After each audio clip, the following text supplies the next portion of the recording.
بسم اللہ الرحمن الرحیم الحمد للہ رب العالمین والصلاة والسلام علی سید الانبیاء والمرسلین وعلی آلہ وصحبہ اجمعین اما بعد۔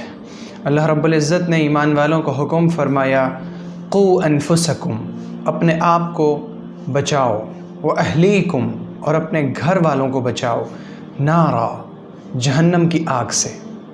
صرف اپنے آپ کو جہنم کی آگ سے بچا لینا، یعنی خود نیکیاں کرنا، خود گناہوں سے بچنا کافی نہیں ہے، بلکہ ساتھ ساتھ یہ ذمہ داری ہر انسان پر عائد ہوتی ہے کہ وہ جیسے اپنے آپ کو جہنم کی آگ سے بچاتا ہے، جیسے وہ خود کوشش کرتا ہے کہ میں جنت میں داخل ہو جاؤں، بالکل اسی طرح اس کی کوشش ہونی چاہیے کہ میرے گھر والے، میرے بال بچے، میری بیویاں، یہ بھی جنت میں داخل ہو جائیں اور یہ بھی جہنم سے بچ جائیں۔ رمضان المبارک کا یہ موقع نہایت سنہرا موقع ہے، بہت بڑا چانس ہے اللہ کی طرف سے کہ ہم اس موقع کو غنیمت سمجھ کر اپنے بچوں کی تربیت پر خصوصی توجہ اور خصوصی دھیان دیں۔ بچوں کی تربیت بے حد ضروری ہے، بچے ہوں یا بچیاں ہوں، یہ ہمارے عمل سے سب کچھ سیکھتے ہیں۔ یہ بچے اور بچیاں ہماری زبان سے کہے ہوئے جملوں کا وہ اثر نہیں رکھتے جو اثر ہمارے عمل کو دیکھ کر ان کے اندر آتا ہے۔ جی ہاں، آپ اگر موبائل کا استعمال کر رہے ہیں تو آپ کے بچے آپ کو دیکھ کر موبائل کا استعمال کریں گے۔ اگر آپ کتابوں کا مطالعہ کر رہے ہیں تو آپ کے بچے بھی کتابوں کا مطالعہ کرنے والے ہوں گے۔ آپ کو تجربہ ہوگا کہ وہ گھر جس میں عورت، ماں حجاب اور نقاب کرتی ہے تو اس گھر کی چھوٹی چھوٹی بچیاں آئینے کے سامنے کھڑی ہو کر خود بھی نقاب باندھنے کی کوشش کیا کرتی ہیں۔ یہ دراصل ہمارے عمل کی کاپی کرتی ہیں، یہ ہمارے عمل کی نقل کرتی ہیں۔ جی ہاں، جیسا کام ہم کریں گے ہمارے بچے اور ہماری بچیاں بھی ویسا ہی کام کریں گے۔ سلف صالحین رمضان المبارک کے موقع پر اپنے بچوں کو روزوں کی تلقین کیا کرتے تھے۔ اگر ہمارے بچے روزہ رکھنا چاہتے ہیں، ہمارے بچے اگر روزے سے رہنا چاہتے ہیں تو ہم ان کی حوصلہ افزائی کریں، انہیں ہمت دیں، انہیں حوصلہ دیں کہ وہ روزے رکھیں، وہ اللہ کی اطاعت پر اور فرما برداری پر کھڑے ہوں۔ اگر وہ ہمارے ساتھ قیام اللیل کرنا چاہیں تو ہم انہیں حوصلہ دیں، اگر وہ ہمارے ساتھ مسجد جانا چاہیں ہم انہیں اپنے ساتھ مسجد لے کر جائیں، ہم انہیں تھوڑا سا وقت دیں تاکہ ان کا مستقبل اللہ رب العزت کے خوف و خشیت سے بھرا ہوا ہو۔ ہمارے گھر کے اندر جس چیز کا رواج ہوگا ہمارے بچے انہی کاموں کو کرنے والے ہوں گے۔ اگر ہمارے گھروں میں قرآن کی تلاوت ہوگی، تسبیح کا اہتمام ہوگا، اللہ رب العزت کا ذکر ہوگا، دینی مجلسیں لگیں گی تو ہمارے بچے بھی اسی ذہن کے حامل ہوں گے، ہمارے بچوں کے دل میں اور ان کے دماغ میں یہی باتیں ہوں گی۔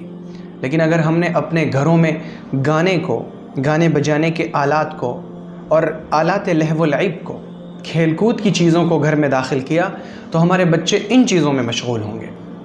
اگر ہم نے اپنے بچے کو ٹی وی دے دیا، انہیں موبائل دے دیا کہ وہ اس کا غلط استعمال کرتے پھریں، اور پھر ہم ان سے یہ امید رکھتے ہیں کہ وہ ہمارے فرما بردار ہوں گے، وہ اللہ کے حکموں پر چلیں گے، وہ نبی صلی اللہ علیہ وآلہ وسلم کی سنتوں کو اپنائیں گے، تو یقین کریں یہ ہماری بہت بڑی حماقت ہے۔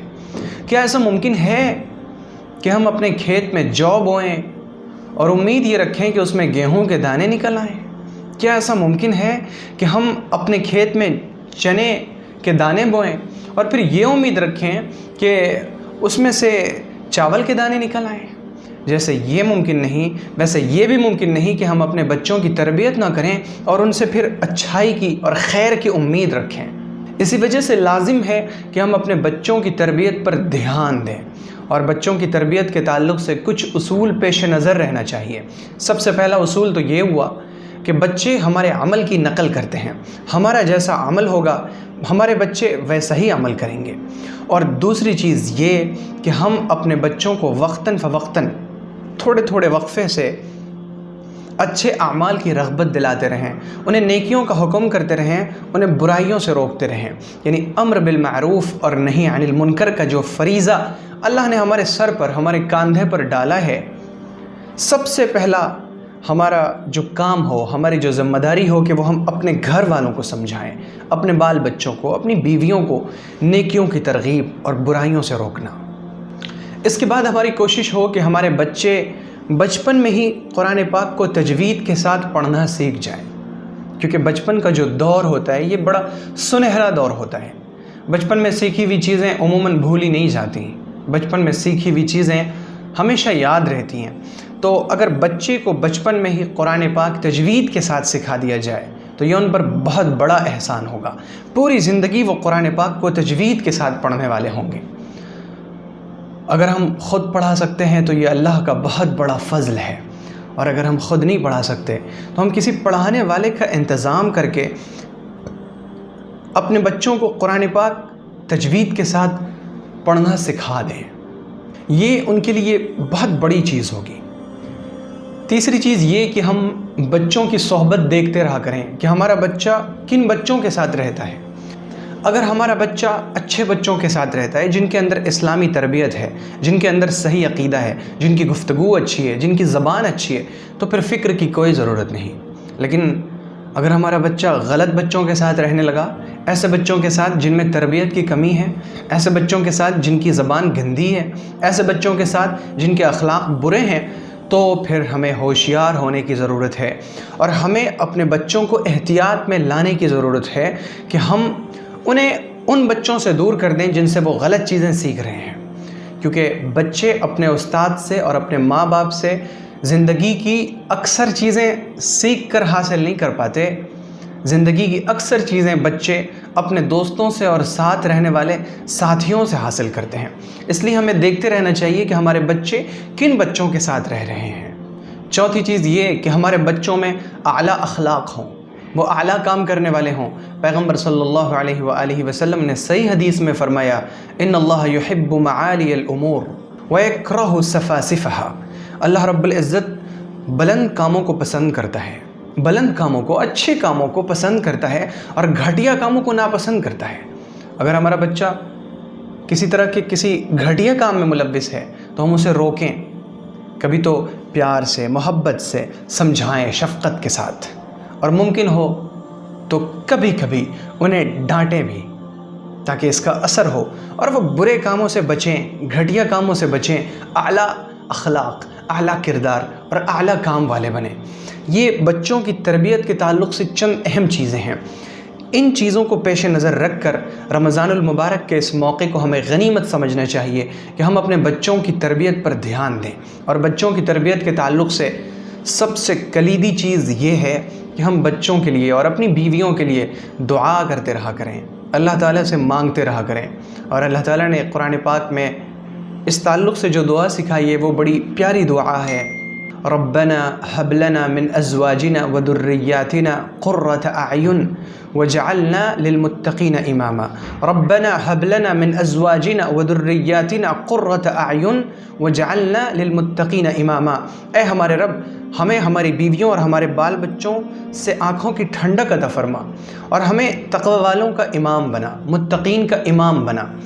اے ہمارے رب، ہمیں ہماری بیویوں اور اولاد میں آنکھوں کی ٹھنڈک عطا فرما، یعنی ان کے کاموں کو، ان کے کردار کو، ان کی تربیت کو ایسا بنا دے کہ میری آنکھیں انہیں دیکھ کر ٹھنڈی ہو جائیں، یعنی انہیں نیک بنا، اور ہمیں تقوی والوں کا امام بنا۔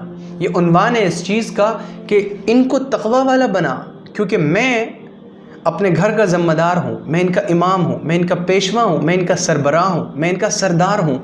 انہیں تقوی والا بنا تاکہ میں تقوی والوں کا سردار بن جاؤں۔ یہ اشارہ ہے اس میں، یہ بڑی پیاری دعا ہے، اس دعا کا اہتمام ہونا چاہیے۔ ہو سکے تو نماز میں اس کا اہتمام کریں کہ نماز میں جب ہم التحیات پڑھتے ہیں آخری رکعت میں، اور اس کے بعد ہم درود پاک پڑھتے ہیں، تو پھر ہم کچھ دعائیں پڑھتے ہیں، وہاں پر اس دعا کا بھی اضافہ کریں، یا ہو سکے تو نماز کے بعد ربنا هب لنا من ازواجنا وذرياتنا قرة اعین وجعلنا للمتقین اماما۔ جو لوگ اس دعا کا اہتمام کرتے ہیں ان کی اولادیں ان کی فرما بردار ہوا کرتی ہیں، ان کی بیویوں سے انہیں آنکھوں کی ٹھنڈک حاصل رہتی ہے۔ جن کی بیویاں نافرمان ہو گئی ہوں، یا جن کے بچے ان کی بات نہیں مانتے، جن کے بچے نافرمان ہیں، غلط راستے پر ہیں، وہ اس دعا کا اہتمام کریں۔ اور صرف دعا کو پڑھنا نہیں ہے، میں نے بارہا عرض کیا ہے اور میں پھر ابھی عرض کر رہا ہوں کہ دعا پڑھی جانے والی چیز نہیں ہے، دعا تو مانگی جانے والی چیز ہے۔ ان اللہ لا یستجیب دعاء قلب لاہن۔ اللہ رب العزت غفلت میں ڈوبے دل کی دعا قبول نہیں کرتا۔ دعا پڑھی جانے والی چیز نہیں ہے کہ دعا کو پڑھ دیا جائے۔ دعا پڑھنے سے دعائے معصور کی سنت ادا تو ہو جائے گی، لیکن دعا مانگنے کی جو روح ہے، الرغبۃ الی اللہ، اللہ کی طرف رغبت، اللہ کی طرف تضرع، آہوزاری، جس کو کہتے ہیں خشوع کی کیفیت۔ خشوع کی کیفیت میں جب ڈوب کر دعا مانگی جاتی ہے، اللہ رب العزت اس دعا کو قبول کرتا ہے۔ قرآن میں اللہ نے فرمایا امن یجیب المضطر اذا دعاہ ویکشف السوء، وہ کون ہے جو پریشان حال کی دعا قبول کرتا ہے؟ وہ جب کچھ لوگ کشتی میں سفر کر رہے ہوں اور ان کی کشتی کسی بھنور میں، گرداب میں پھنس جائے اور انہیں بالکل سامنے بالکل موت نظر آئے اور کچھ نظر ہی نہ آئے، انہیں لگی کہ بس اب تو ہماری کشتی ڈوبنے والی ہے اور میں اس دنیا سے رخصت ہونے والا ہوں، تو اس ڈوبنے والے کی جو کیفیت ہوتی ہے اور وہ جس کیفیت میں پکارتا ہے اے میرے اللہ، اس کیفیت میں جو دعا کی جاتی ہے نا، وہ دعا قبول ہوتی ہے۔ ذرا ایسی دعا کر کے دیکھیں، پھر دیکھیں کیسے دعا قبول ہوتی ہے، کیسے یہ دعا عرش اعظم کے دروازے کو کھٹکھٹاتی ہے، کیسے یہ دعا عرش اعظم پر سنی جاتی ہے اور کیسے قبول ہوتی ہے۔ ذرا اس طرح سے دعا کا اہتمام کر کے دیکھیں، ربنا هب لنا من ازواجنا وذرياتنا قرة اعین وجعلنا للمتقین اماما، اے ہمارے رب، ہمیں بیویوں اور اولاد میں آنکھوں کی ٹھنڈک عطا فرما اور ہمیں تقوی والوں کا، متقین کا امام، پیشوا، رہنما اور سربراہ بنا دے۔ تو بچوں اور بچیوں کے تعلق سے تربیت کے یہ چند اہم اصول ہیں، اور رمضان المبارک کا یہ موقع اس لیے ہے تاکہ ہم اپنے آپ کو بھی جہنم کی آگ سے بچائیں اور اپنے گھر والوں کو بھی جہنم کی آگ سے بچائیں۔ اللہ رب العزت ہمیں عمل کی توفیق عطا فرمائے۔ اور آخر میں ایک گزارش پھر سے کروں گا کہ رمضان المبارک کا یہ مبارک موقع اب ختم ہونے والا ہے۔ رمضان کے جتنے دن بچے ہیں وہ بڑے گنے چنے دن ہیں، ان ایام کو ہم غنیمت سمجھ کر قرآن پاک کی جس قدر ہو سکے تلاوت کا اہتمام کر لیں، کیونکہ اس مہینے کو قرآن سے اور قرآن پاک کو اس خاص مہینے سے ایک خصوصی انسیت، لگاؤ اور تعلق حاصل ہے۔ قرآن سے ہم اپنے رشتے کو مضبوط کر لیں۔ قرآن سے جب ہمارا رشتہ مضبوط ہوگا تو اللہ کے کلام سے ہمارا رشتہ مضبوط ہوگا، اور کلام اللہ کی صفت ہے۔ جب اللہ کی صفت سے ہمارا رشتہ مضبوط ہوگا تو اللہ سے ہمارا تعلق بڑھے گا، اور اللہ تعالیٰ نے ہمیں دنیا میں اسی لیے بھیجا ہے، الا لیعبدون، اپنی عبادت کے لیے، اپنے تک پہنچنے کے لیے۔ اللہ تک ہم پہنچنے کی کوشش اللہ کے کلام کے ذریعے کریں گے انشاءاللہ۔ اگر آپ کو یہ ویڈیو پسند آئی ہو تو ویڈیو کو لائک کریں اور شیئر کریں، اور چینل کو سبسکرائب کرنا ہرگز نہ بھولیں۔